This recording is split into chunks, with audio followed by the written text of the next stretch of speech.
A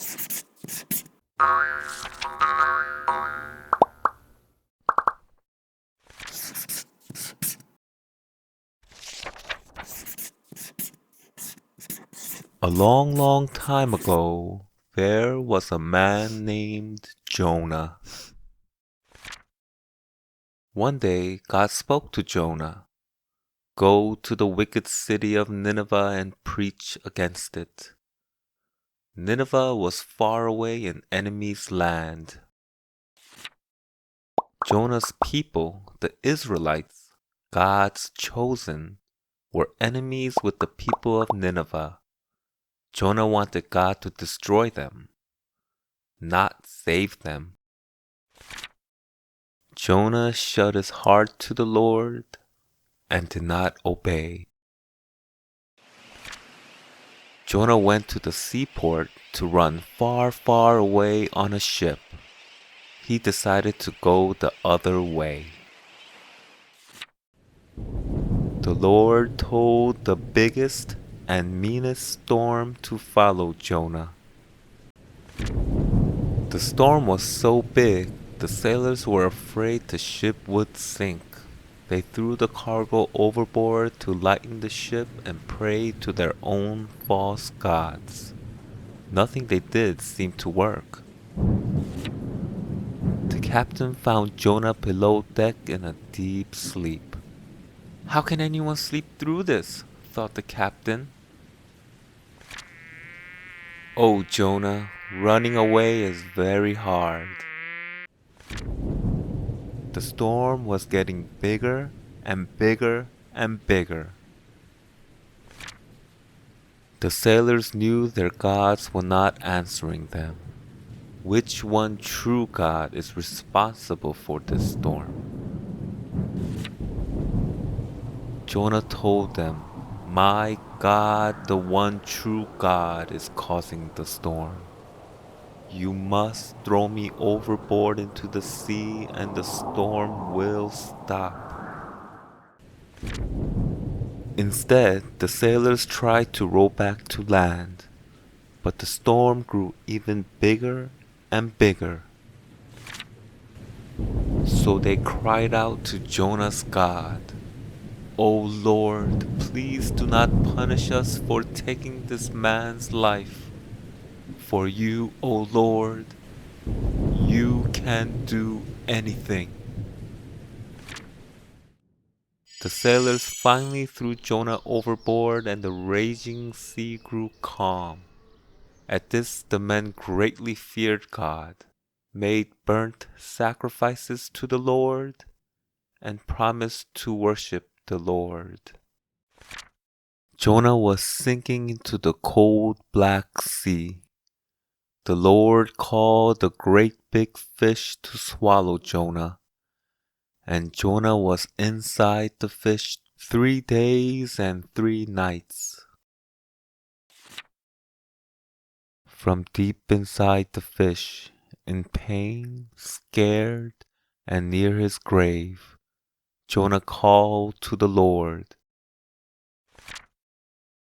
Shut out from the Lord's light, Jonah prayed to the Lord to look again toward his holy temple. Those who hold on to worthless idols give up the grace that could be theirs.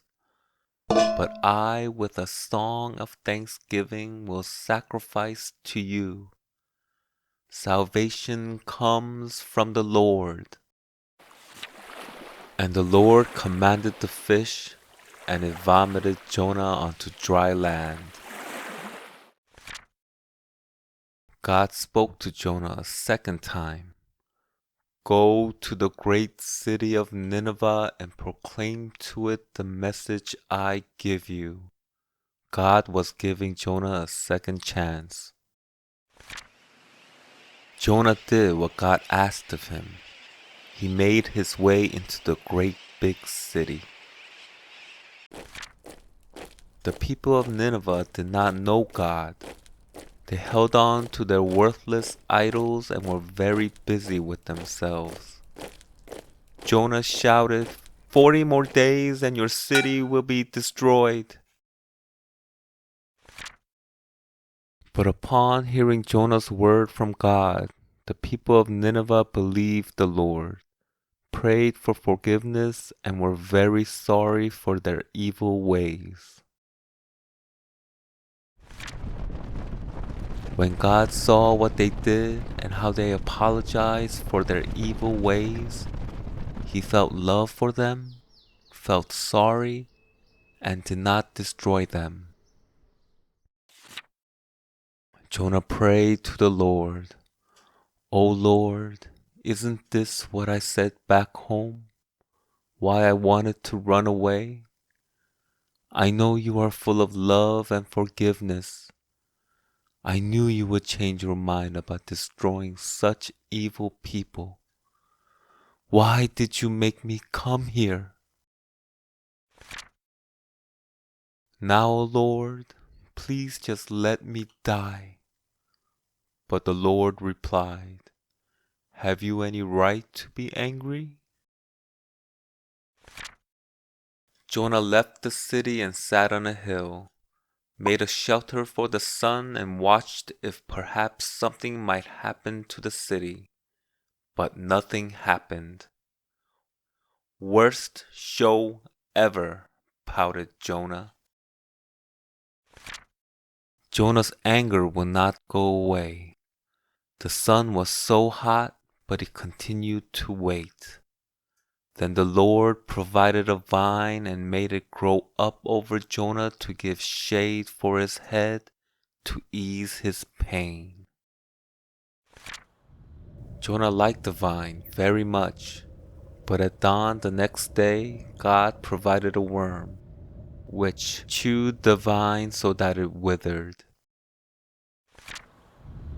Then God ordered the sun to blaze and scorching wind to blow upon Jonah so that he grew faint. Jonah couldn't take it anymore and said, "It would be better for me to die than live." But God said to Jonah, "Do you have a right to be angry about the vine?" "I do," Jonah said. "I am so angry, I will sit here till I die." God said, "You have cared about this vine. You are not the one who watered it or made it grow. It popped up one day and died the next. But Nineveh is filled with so many people who have lost their way from me. Should I not be concerned about that great big city?"